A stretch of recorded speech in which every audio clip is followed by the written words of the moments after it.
You're listening to Love and Light with Dr. Lisa, Everyday Living in Peace. Day-to-day living can be difficult in our world today, and most people don't know how to live a peaceful, joy-filled existence. The key to this is simple: love. Join me, Dr. Lisa Collins, for the next hour as I unpack and identify the need for a peaceful, love-filled existence by engaging the challenging and hard topics of life. On this show, you will lean into the healing practices that enlarge your spiritual reality through the act of love. This kind of love begins with yourself and your neighbor and transcends age, race, sex, generation, class, and sexual identity. The world changes when we root ourselves in love. Love and Light with Dr. Lisa starts now.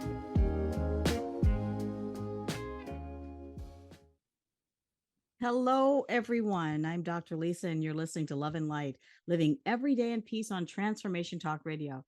Stay with us for the next hour and let us help you experience how to bring more love into your everyday life. We're here each Wednesday, the second and fourth Wednesday, 1 p.m. Pacific Standard Time, 12 Mountain and 4 Eastern. And we have tools for living every day in peace. The word anxious is used so much in society. People express the need for relief from anxiety. The number of mental health challenges has increased in recent years. What exactly is anxiety? What does it feel like? How can we be freed from its grips? You are in for a treat today. Today, we have an ambassador to well-being. Amanda Huggins is here, respected anxiety and mindfulness coach, and many, many other things. She has shared herself to help others heal. Welcome to Love and Light, Amanda. Thank you, Lisa. I'm so excited to keep talking with you. We were about to get into some good stuff off air, so I'm happy to be here and bring it to other people too. Nice. What an honor. I have read a little bit about your story, about your journey, and we have that in common. We have these journeys of seeking and looking and just trying to get to our, I'll speak for myself, my authentic self. Like, who am I underneath the things that have clouded my screen? Tell us about your journey. You know what's so funny? Even as I was just listening to you and we were just chatting about how our journeys are similar, I think what the external journey for most people, we're all going to have like our own knickknacks and things that happen specific to us, but the core of it, I think everyone's healing journey has at least one common thread, which is how do I feel not even just better, but how do I feel like me? And the catch, it's a catch 22 when you're in pain or you're in full disconnection or misalignment with yourself, because first you got to figure out who am I? Who am I not? Right. What's not working? And I think that piece was really the catalyst for my journey. I joke and I say I never went to school to be an anxiety coach. It was a byproduct of things that I had learned. And I found myself really frustrated throughout different points in my own self help journey because I really embarked from this place of I am if my life doesn't change and I'm thinking 10, 20, 50 years down the road, I would rather not be here. It I can't keep living like this where I had severely disordered eating and I was burying myself in a career that did not fulfill me, and I was surrounding myself with the wrong people. And you luckily this was in a time where therapy was already accepted in most of my friend groups, so I didn't feel therapy shame. And I didn't feel shame about reaching for self-help books, but the frustration came when I would read or absorb or talk through things and I wasn't feeling measurably different. I felt like I had a lot of information, but it was like, how do I embody it? And that embodiment piece, not just knowing what doesn't work, but working with yourself, meeting yourself where you're at to figure out, well, how do I move forward from here? That was really, I think, my initial frustration. And then when I figured out, well, anxious minds kind of, we need things broken down a little bit differently. And everyone deserves to be met where they're at. And so that really became my approach when I was like, oh, I don't have to heal the way a book is telling me or the way uh, a therapist is allowed to work with me, right? There are so many different avenues. So where I now land is combining the things that I find are the most beneficial: scientific, spiritual, and practical approaches. So your mind gets soothed with, like, all right, this is what chemically goes on. This is how we're going to, quote, fix the thing you think is, quote, wrong. We'll practically integrate what works for you. But we can't do that if you're not connected to your spirit, if you're not connected to love. Um, and that's I just love doing that because you get to, as a coach, walk away and they get to take their healing on the road. And that's the best, most bittersweet part, when it's like, I know I'm done here. You go now. And it's really cool. I'm very grateful for all of it. Wow. That I really resonates with me. Everything that you're saying, and being a coach as well. When I coach people, I don't want to stay with you forever. I always tell them I don't want to stay with you forever. I Right. actually want to help you so that you can go on and live your life and also go help other people. Like pass it on. Exactly. So that was my, because I actually had resistance to becoming a coach because my exposure to the world, or the world of coaching, and even the word coach, it felt cheesy. And I was like, I'm that's not what I want to do. And so I really struggled in the beginning, like, how do I show up to this work? Because what I want to do is create a trickle down effect. And I don't need my name slapped on the top. I don't need I want people to know that it was them that did the change. And so what you Mm, just said about, like, okay, now you maybe help some other people. That to me is the beauty of coaching or support or mentorship. That was the foot in the door tactic that got me to be okay with it. It was like, all right, who cares what the label is? The impact can still be the same. It can come from the heart without that cheese salesy factor that right. was gross to me. And I didn't want to be a coach either. I Yeah. actually went to see a life coach, and she conscious freedom life coaching, and she said I did well, and she said, "Do you want to be a coach?" And I thought, well, I want to say no, and I just paused and said, "Well, sure, I'll learn it." Nice. It Nice. helped me so much, and I just said if it can help other people, and I use it in all of my consulting work. I just kind of incorporate the Yeah. tools into the work. It's funny, like, you when you're sharing that, about, you just said, sure, I'll do it, not really attached to what would come up. That same thing kind of happened when I had entered a yoga teacher training for the first time, which was like, the universe or God throwing me a lifeboat. They're like, girl, you got to get on this one because if you don't, you're going to have a lot of free time and it's not going to look good.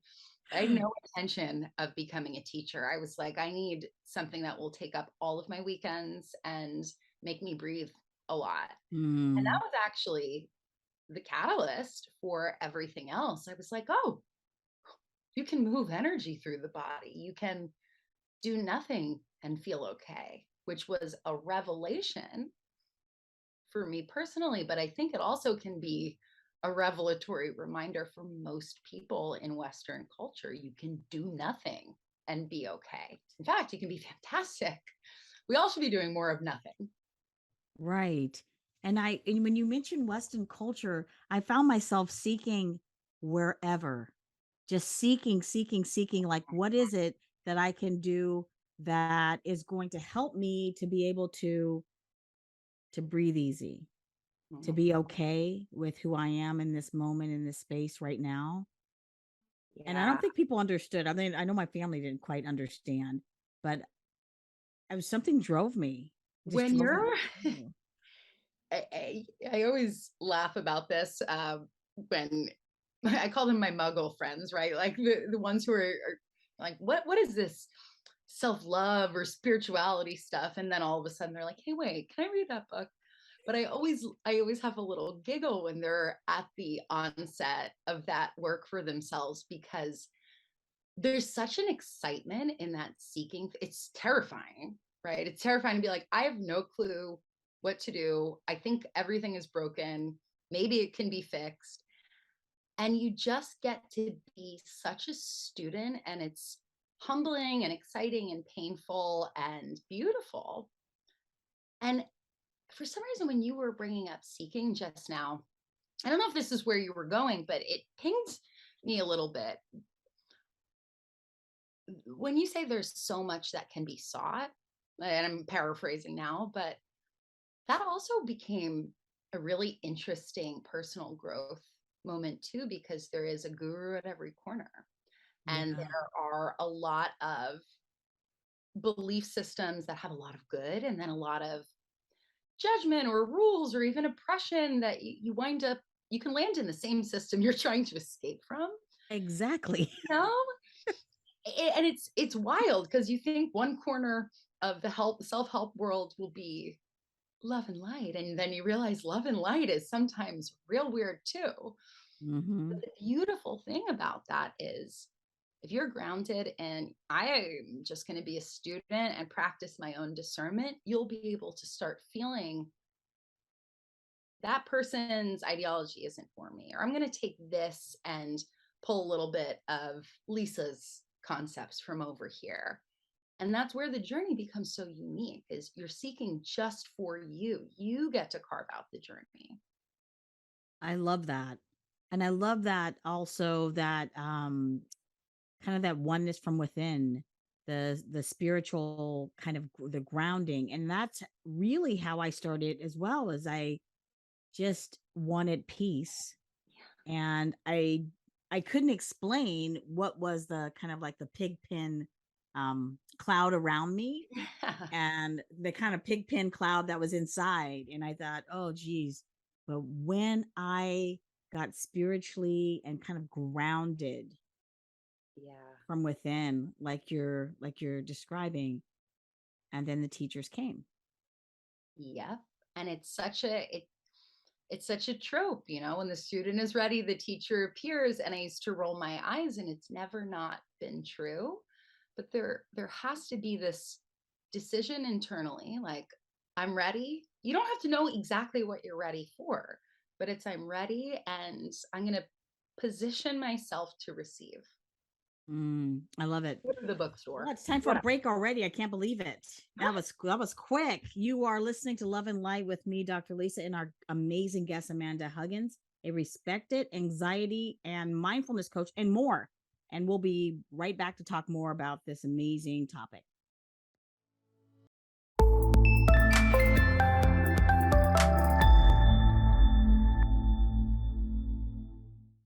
We are back on Love and Light with me, Dr. Lisa, and I have Amanda Huggins here, a respected anxiety and mindfulness coach, and more.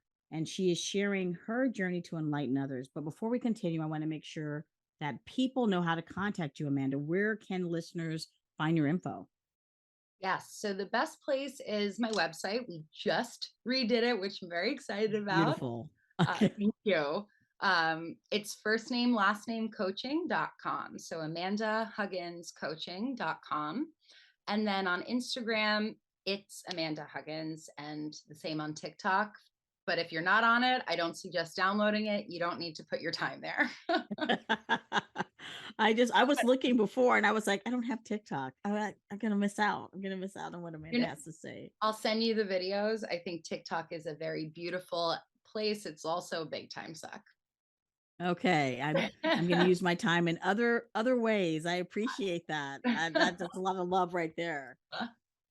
We were just in the last segment we were talking, and during a break we were talking more and talking about aligning, like starting with love, starting with yourself, and that being like a grounding place to begin anything.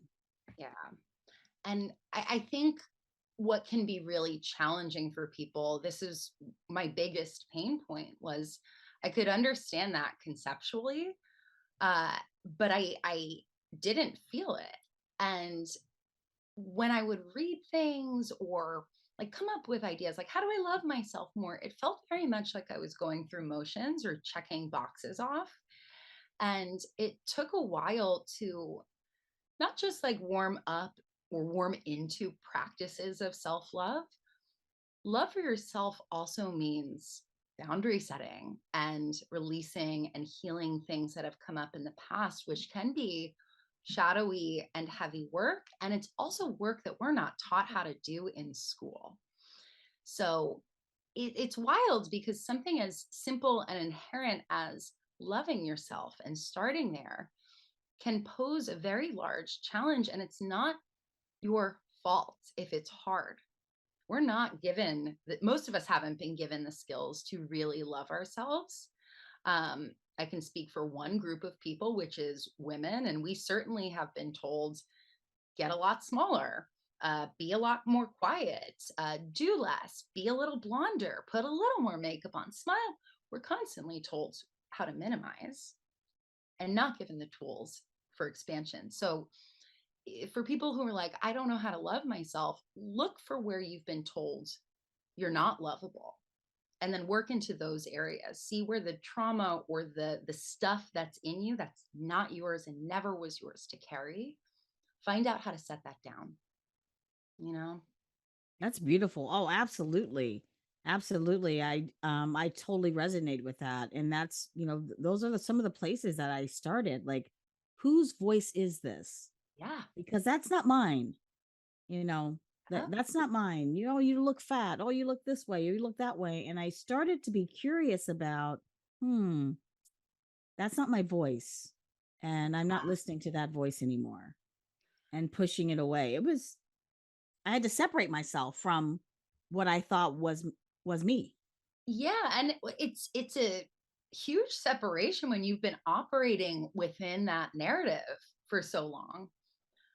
And as you were talking about like voices specifically, one thing I think is really fun to play with that is not put onto pages as words, but when you're like bringing in self-love, inner dialogue, it doesn't have to be the way this guru or this teacher or how I speak or write or how you, Lisa, speak. Or I want everyone to love themselves how they talk to their friends. If you're loud and boisterous and you're like, you look freaking amazing, and you're screaming, do that to yourself. You don't have to go into your like, I am wonderful and perfect if that doesn't feel authentic for you. Right? Like that's where I felt like I didn't fit into the spiritual box or the traditional self-help. And I was like, I'm just gonna love myself in my own language. And that was what wound up clicking, you know? Yeah, powerful, powerful. And we're in society, you mentioned schools, and I'm a longtime educator, and we do not, education has limited places for um, enhancements. Yeah. And it's like, whose enhancements are these that get the attention or get the funds or get the money or whatever the thing is? But that part of loving yourself and caring for yourself, centering your needs, making boundaries, none of those things are taught in schools. No, they're not taught. And, it's obviously a systemic issue. I think it's very easy to try to blame the principal at your local school or the Yeah, teacher or the I'm not saying blame your principal, people. I'm not saying yeah, that. yeah, right. I have a lot of principal friends. No, it's not Yeah, that, it's but I not do. like, and you being in the world of academia, having teacher friends, you talk to these people, you see and feel their heart, you see and feel how much they care. I think all of us care more than we are allowed to express because of the structures that we're in.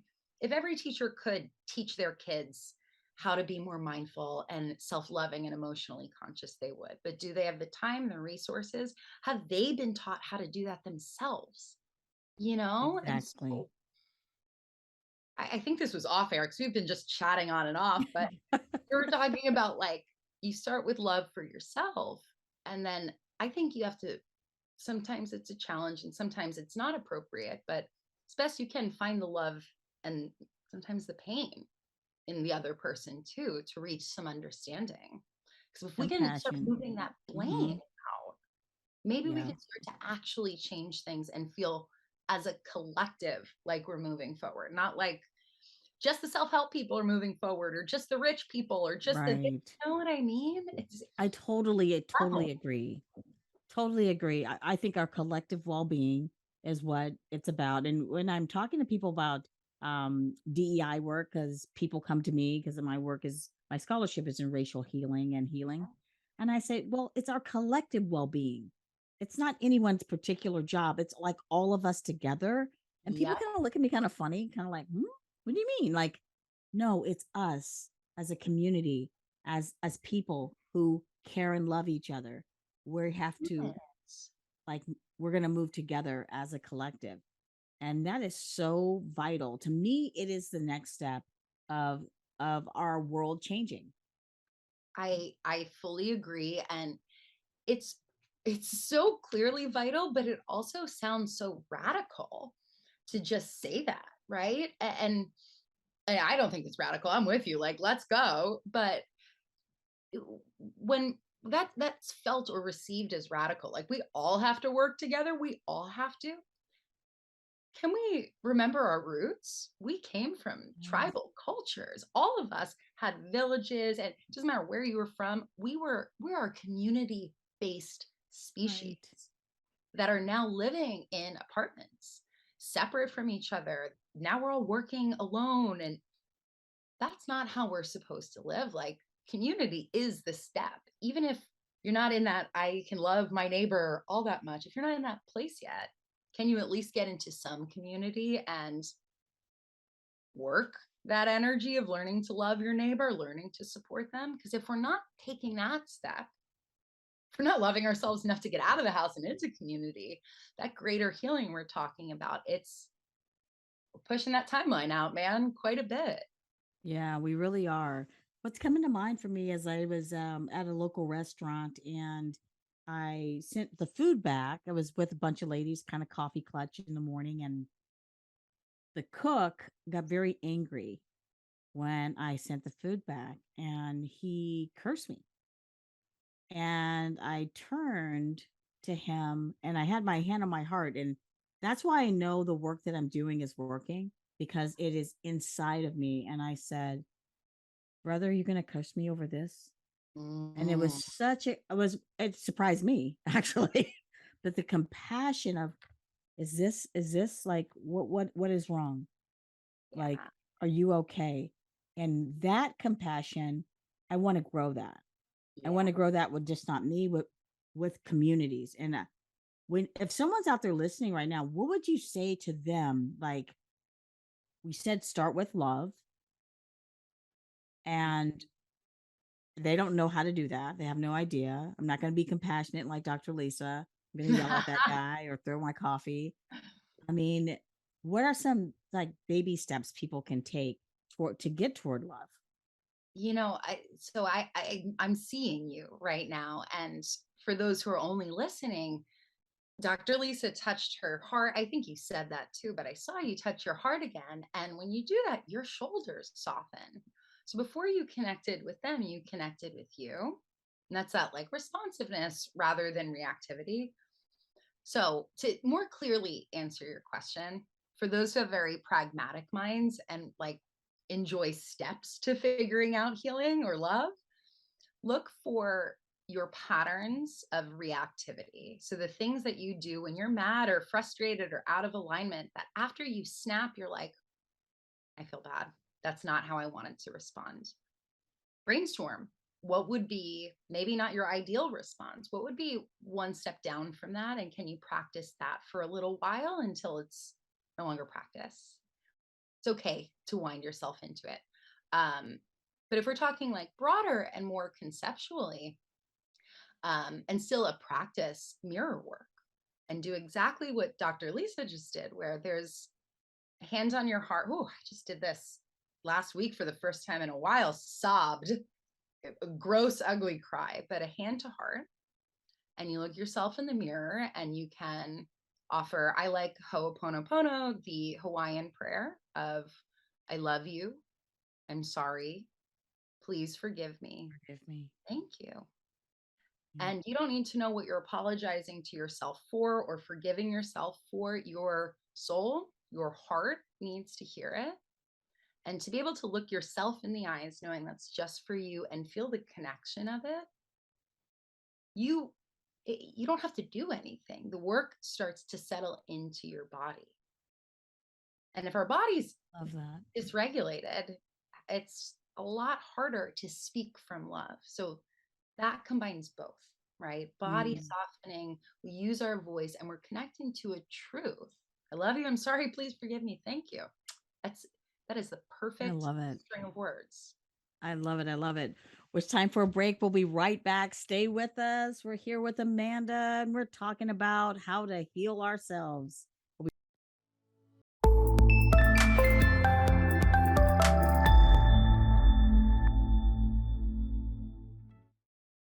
Hello, we're back on Love and Light with me, Dr. Lisa, and I have Amanda Huggins here, a respected anxiety and mindfulness coach and more. And she shares her journey with the world to help enlighten the way for others and herself. But before we go on any further, please tell people how to contact you, how to reach you, how to know more about you. Yes. So my website is amandahugginscoaching.com. And there you can find one-on-one coaching, a couple of online courses. We're in October right now, but there probably will be a group course launching end of the month if I get there with enough time and space. If not, that group program will be in November. Oh, nice. Yeah. Nice. Group course, one-on-one coaching. That's awesome. So we were just talking about Apano. How do you say it?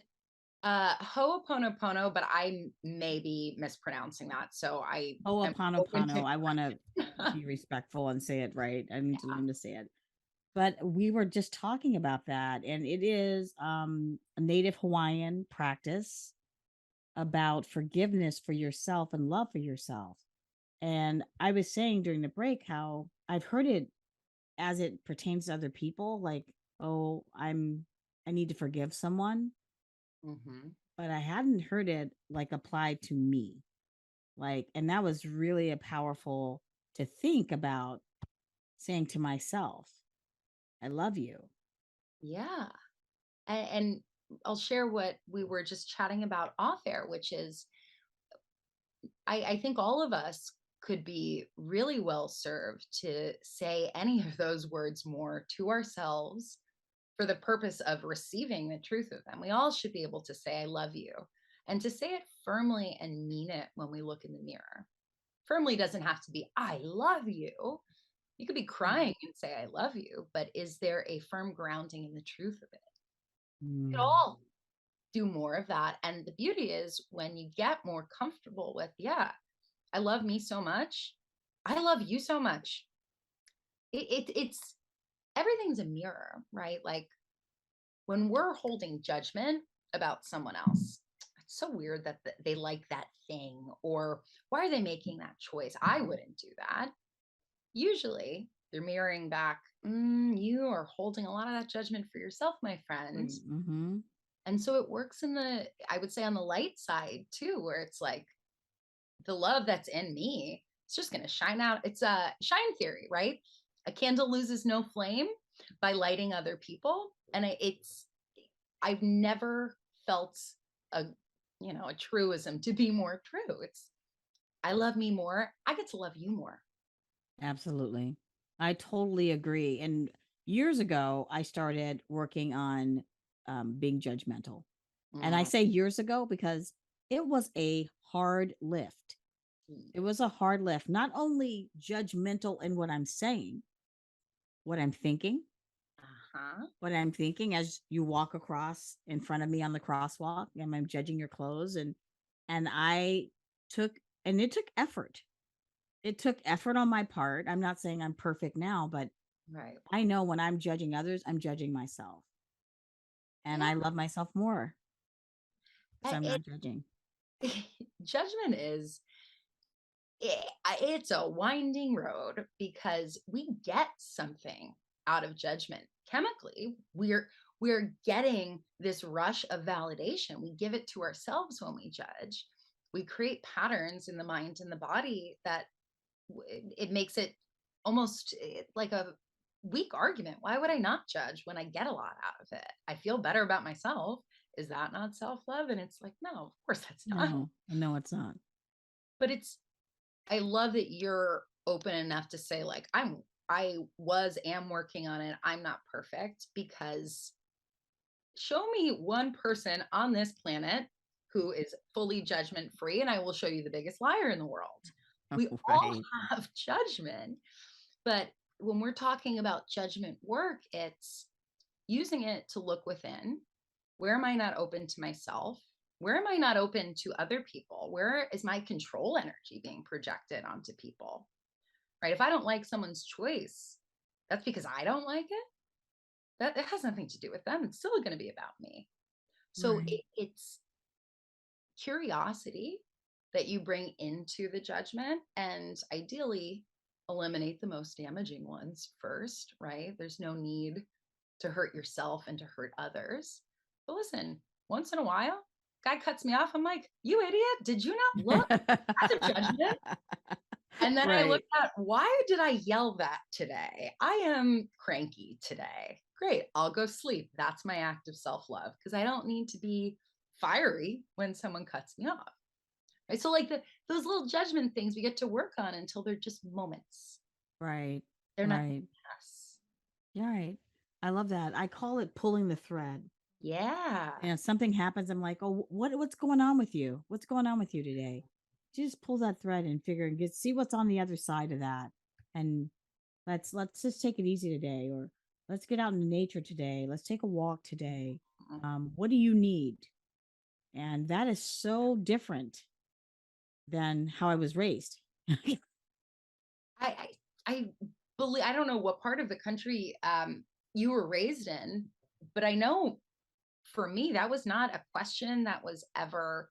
It's not my parents' fault. They weren't offered that that question either. What do I need? Basic needs, absolutely. But when it comes to emotional needs, that was like, you could have been speaking another language to me. I don't know what I need. Most clients don't. And I love when we get to talk about that in session, because one of the structures I offer is like, what's your check in going to be for you to really drop in under 5 minutes and locate what it is you need today and action on it, even if it's different than your plan. And for most people, it's silence. And then they're like, sleep. I need sleep. I need to sleep, which is wild, because that's a basic human need that we're all denying ourselves of.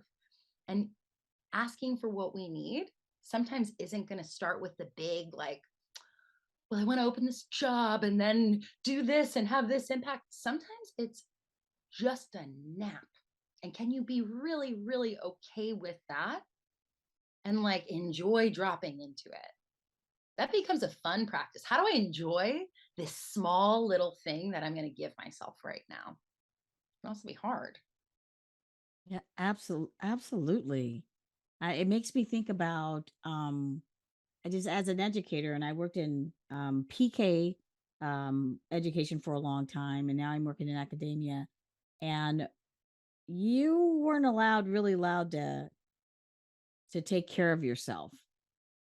Like it was hard to go to the bathroom even. And I would say, why are we doing this to ourselves? I Since I was a brand new teacher, I'd say, we're not taking good care of ourselves. This is not right. We need to make space for that. And as we look at our society and look at you know, having a nap and not working 16, 20, 50, Oh, 60, 70 hours, like, and oftentimes when I've asked someone, what do you need? There is a long silence. yes. I don't know. I don't know. We haven't been given the agency to make that decision, like, over time. Like when we ask that question now, for people, there are going to be quite a few people listening who are like, I've never really asked myself that question, and they're not alone. But it's also, again, not your fault. we're not set up in a society where we benefit in terms of our rest and our recuperation. We have to be the ones, and that's why these conversations are happening, right? Is when we reclaim our rest as an act of self love, what does that mean for our ability to connect with each other and create change? I'm more energized. I'm more balanced. I can see more clearly. I've removed myself from the 16-hour work days where I'm spent and I have no time to think or help or do anything after.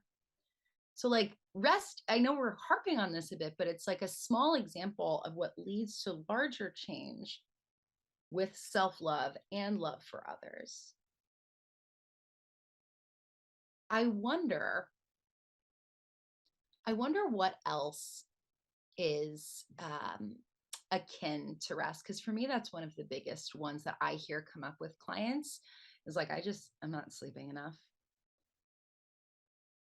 Play also comes up too.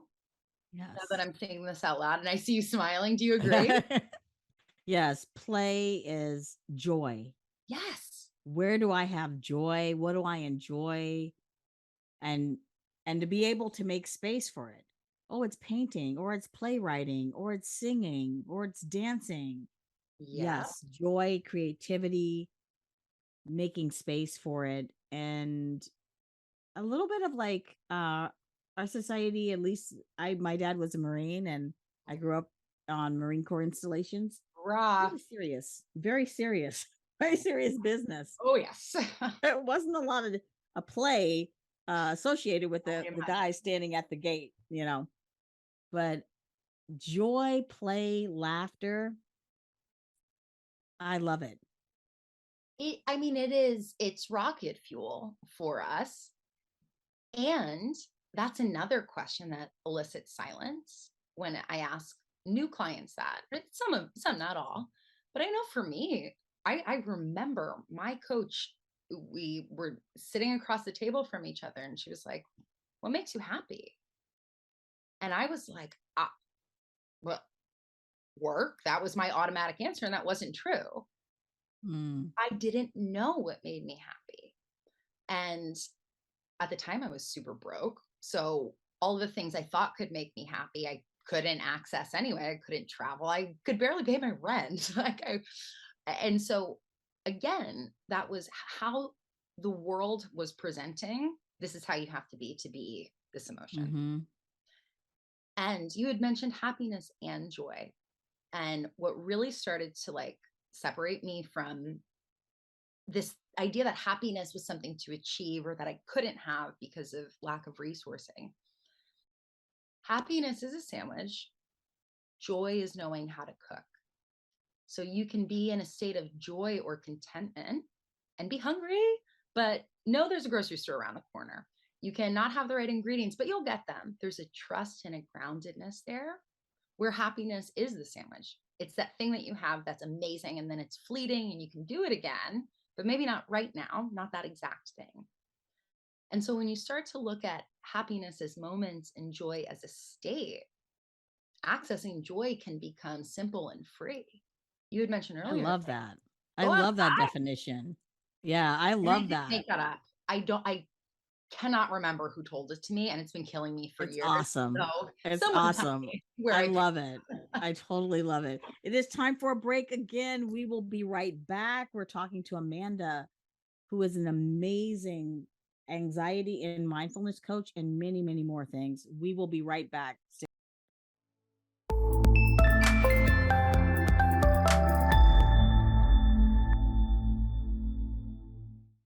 We're back on Love and Light with me, Dr. Lisa. I have Amanda Huggins here, a respected anxiety and mindfulness coach, and many other things as well. Yoga, there's so much more beyond her bio, but she's here to share with us. If you just start listening, we are talking about her journey and we're talking about my journey. We're talking about enlightening and living with moving past anxiety. How can people reach you? Yes, you can reach me on my website, amandahugginscoaching.com. And then social media, it's Amanda Huggins. That's for Instagram and for TikTok. Awesome. You look on our website, there's like a little icon for I looked and saw. You can click on each one of those icons, it'll take you right to those spaces. We are having a fantastic conversation about getting to know ourselves, getting to know yourself, where to start.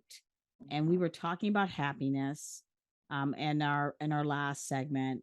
And for we have talked about some things that as a person you could be curious just to center on yourself and look at for some of those things that where the energy is off. Like if you get mad in a car, like what is really going on, and what are some of the byproducts of life that you'd like to have. And I was sharing with Amanda that when I start seeing a life coach, I said I just want to be happy. And I don't know if I knew what happy meant, but I wanted something that I didn't have. Mhm. That's what I did know that, but she birdwalked me to finding out more about myself and being curious about how I was feeling. What are some other things I watch you on Instagram. You have you show people how to get in touch with their bodies. I've seen you do this one. Oh, yeah. I've seen um other things that you've done. I've seen them before, but I like the cadence and the time that you take, which on Instagram we're not talking. I'm watching you modeling, and I think it's so powerful to have a tool when you feel like I don't know what's happening right now. I'm antsy. I'm upset. I can't say what I am, and I I don't know how to get myself out. Yeah. You just said two really key things that whether someone's a super beginner or they're very well seasoned in self-love, but two important things regardless of where you are on the spectrum, that your body is the tool, and it is, and I'm paraphrasing, but you were speaking to centering back in yourself. So we all, we all have bodies.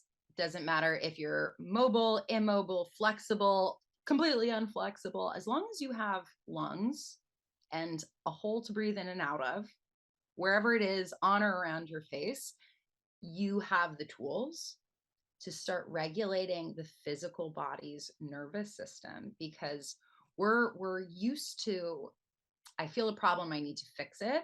And that fix is often reactive, or it's a band aid, or at worst, we're numbing or we're avoiding. So if there's this moment of anxiety, which just as a pause, I like to work with anxiety as a framing because it is a symptom of emotional unrest. You are never Mm. just anxious. It's unprocessed sadness or grief, or something feels out of alignment, or you need to love yourself more. You need to slow down more. So we use anxiety and the body where it lives as the physical tool. We calm that down to then access the mind. So when we're looking at the body, touch, like Dr. Lisa was just hugging herself, and we've discussed hand to heart. When we can connect like skin to skin with ourselves, that immediately creates soothing. There's so much research that shows, actually it started with dogs, weighted blankets for dogs that calms their anxiety because the pressure began to soothe their nervous system.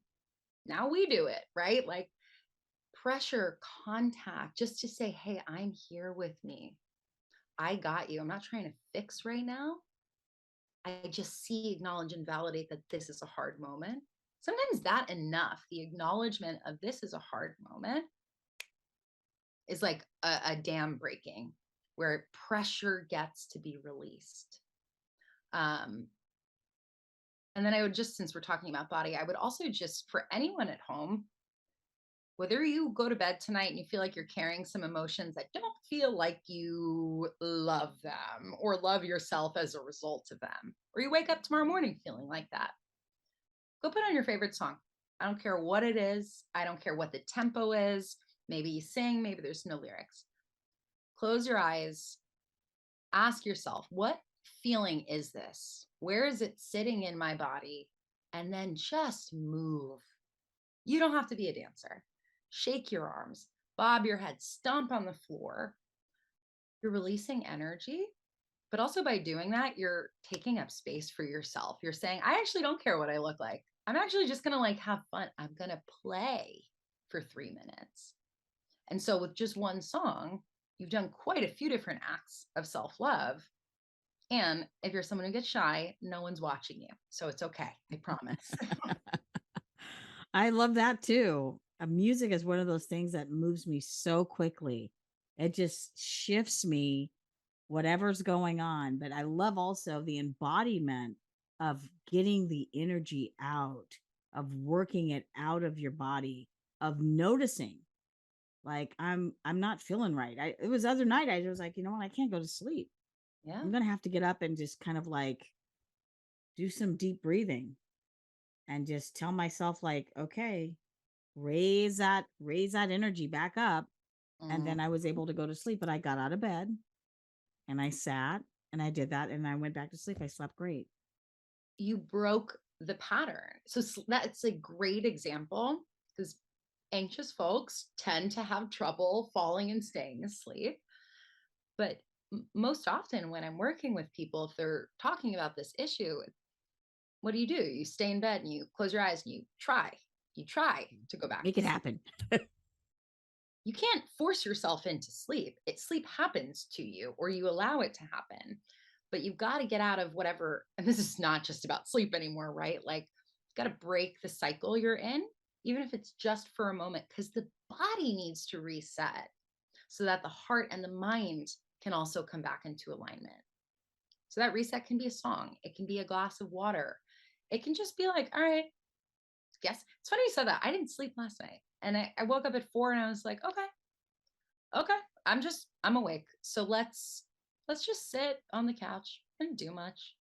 But I allowed my body to be like, okay, we're maybe ready now. Mm, Always a faster process than let me count some sheep. right. That gentleness, Yeah. that gentleness with yourself. Permission. It's like, okay, Mm-hmm. this is where I am. This is just Yes, where I am. And it's just for today. And it's just right now. So don't judge it. absolutely. Wow, I cannot believe that it is at the end of the show. It has been so amazing talking to you and identifying with so much that what a gift that you are to the world. I mean, Love and Light is about people that are bringing light into the world. And I just want to thank you for all the people that you're helping and all the people that um may take one little thing away, but it will be so monumental for them to start to live and have peace with themselves. So amazing. Thank you so much for being on the show. I Thank can't you. believe it's the end of the show. I know. That was like 5 minutes. We could just talk forever. We could talk on and on and on. Oh my gosh. Well, thank you for coming to Love and Light. It has been a joy today. And you know, my tip of the week is always the same. Remember to treat yourself like your best friend. We'll be back here. If you want to contact me, you can go to my website, lisaycollins.com. I'm on Twitter, Ed through Engage, Instagram, and LinkedIn. And Instagram, Lisa C Healing. Be back with us next time. We're going to have Native Hawaiian practitioner Ramsey Tatum here. And have a great week, and we'll see you next time. Thanks. Thanks for listening to Love and Light with me, Dr. Lisa, Everyday Living in Peace. You spent the last hour engaging in challenging and transformational conversations, all for the purpose of living a peaceful, joy-filled existence. Join me next time to continue growing in love and light through healing practices and acts of love. To learn more or work with me, Dr. Lisa, visit educationthroughengagement.com. That's educationthroughengagement.com. Remember, the world changes when we change by coming home to love. Tune in every second and fourth Wednesday at 1 p.m. Pacific, 4 p.m. Eastern, here on transformationtalkradio.com.